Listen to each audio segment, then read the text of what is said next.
शादी की पहली रात सुहाग रात। दुल्हन अपने कमरे के अंदर मौजूद होती है, बैठी होती है। तो नंद आती है, अपने बच्चों को उस बेड के ऊपर लेटाती है और अपनी दुल्हन को कहती है कि भाभी जान आपने यहाँ नहीं सोना है, साथ वाले रूम में आपने सोना है। वहाँ दुल्हन को उठाकर ले जाती है, नीचे दरी बिछाती है, एक सरहाना रखती है, कहती है कि आपने यहाँ लेटना है। दुल्हन खामोश होकर बैठ जाती है। जब रात को दूल्हा आता है तो उससे कहती है कि यह क्या चक्कर। तो वो कहता है जिस तरह मेरी बहन कहती है ना, आपको उसकी बात माननी पड़ेगी। तो नाज़रीन, फिर अस्सलाम वालेकुम वरहमतुल्लाहि वबरकातुहू। मेरे मुअज़्ज़ज़ नाज़रीन इकराम, ये वाक़या कुछ यूँ पेश आता है कि दो भाई होते हैं, एक का नाम मोहसिन होता है, एक का नाम आमिर होता है। आमिर जो है वो टांग से माजूर होता है, वो कढ़ाई का काम करता है। दूसरा भाई जो है वो मेहनत मजदूरी करता है। तो दोनों ने मिलजुल कर जो है वो अपना घर चलाया। तो उसके बाद उनकी छोटी बहन होती है, यानी उसका रिश्ता जो है वो देखते हैं।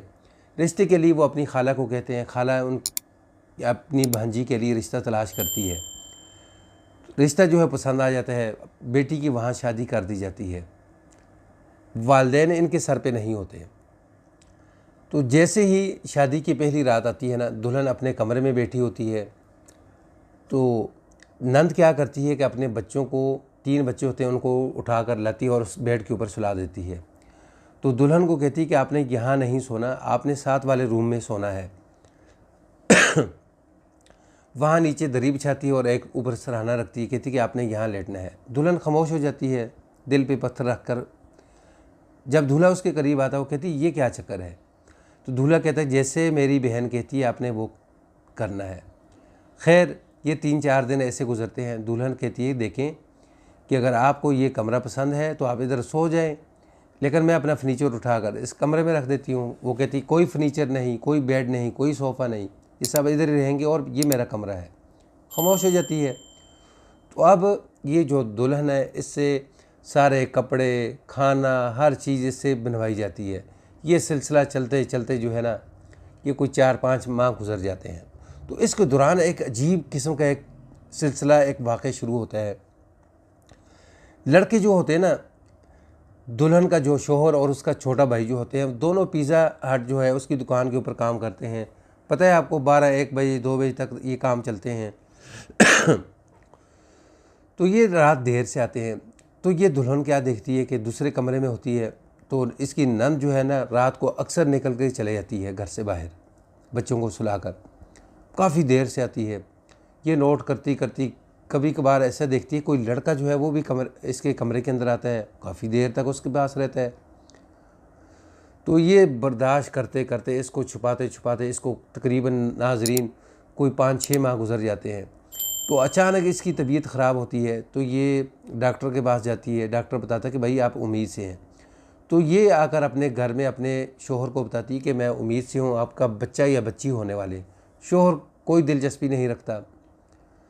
तो बिला आखिर कुछ दिन गुजरते हैं तो इसकी तबीयत इतनी बिगड़ती है, ये अपने शोहर को फ़ोन करती है। शोहर कहता है मेरे पास टाइम नहीं है। ये अपने भाई को फ़ोन करती है, भाई इसको हॉस्पिटल पहुंचाता है। हॉस्पिटल ले जाता है तो हॉस्पिटल वाले कहते हैं कि भाई इसके पेट के अंदर जो बच्चा था ना, वो मर चुका है, इसकी इसलिए तबीयत ख़राब है। तो बच्चा जो है इसलिए मरा है कि कोई इसको ना कोई जहरीली चीज़ खिलाई गई है। बड़ी परेशान होती है। भाई जो है वो अपने बहनोई को फ़ोन करता है कि आप इतने लापरवाह इंसान हैं कि आपका जो बच्चा था वो मर चुका है, बीवी आपकी हॉस्पिटल के अंदर है। तो बहनोई कहता है कि बच्चा मरने वाली चीज़ थी, तो मर गया तो मैं क्या करूं। खैर, ये अपनी बहन को लेकर अपने घर में आता है और उसकी कुछ खिदमत करता है। कोई महीना 1.5 इसके पास रहती है, उसकी तबीयत जो है बेहतर होती है। फिर लड़की जो है वो कहती है कि मैं अपना घर क्यों बर्बाद करूँ, फिर अपने घर चली जाती है। बिला आखिर ये सिलसिला चलते चलते चलते जो है, यानी वक़्त पहुंच जाता है तकरीबन 8 महीना या 9 महीने के करीब। तो अब ये देखती है कि इनकी जो बहन है ना, ये उसकी अजीब व गरीब हरकत मज़ीद बढ़ रही हैं। तो वो अपने भाई को बताती है सारा सिलसिला कि ये इस तरीके से ये घर के अंदर सिलसिला चल रहा है। तो साला जो है वो अपने बहनोई को फ़ोन करता है, उससे बताता है कि ये सिलसिला आपके घर के अंदर चलता है, ये ठीक नहीं है। तो बहनोई कहता है कि हमारे ज़ाती घर के मामलात के अंदर आप क्यों मुदाखलत कर रहे हो, कौन होते हो। तो नाज़रीन, बिला आखिर 3-4 दिन के बाद बहनोई अचानक फ़ोन करता अपने साले को कि आपकी बहन की तबीयत बहुत ज़्यादा ख़राब है, इसे हॉस्पिटल ले जाना है, जल्दी आएँ। हॉस्पिटल पहुंचाया जाता है तो पता चलता है कि इस लड़की ने कोई जहरीली चीज़ जो है वो खा ली है। रास्ते में जाते जाते लड़की अपने भाई को बतलाती है कि मैंने ख़ुद नहीं खिलाई, बल्कि मेरी जो नंद थी ना, यानी उसकी जो राज फाश हुआ है ना, तो उसके ऊपर उसने कहा कि मैं अब आपको छोड़ूंगी नहीं, मैं आपको मार दूंगी। तो उसने मुझे कोई जहरीली चीज़ खाने के अंदर डाल कर दी है, जिसकी वजह से मेरी ये हालत है। तो नाज़रीन, जैसे हॉस्पिटल पहुंचते हैं, हॉस्पिटल वाले चेक करते हैं, उसका मुंह फूल जाता है, उसकी होंठ फूल जाते हैं। वो कहते हैं इसे ऐसी जहरीली चीज़ दी गई है कि अब इसका बचना जो है मुश्किल है। तो कुछ ही वक्त के बाद वो यानी दुनिया से चले जाती है।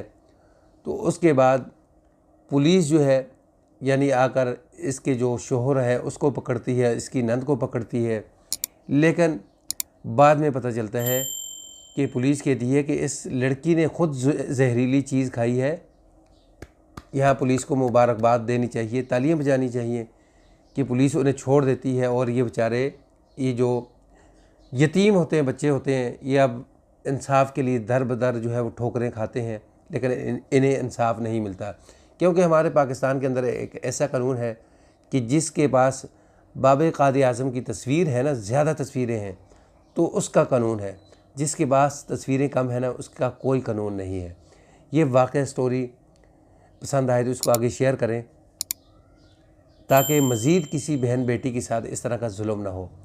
अस्सलामु अलैकुम वरहमतुल्लाहि वबरकातुहू।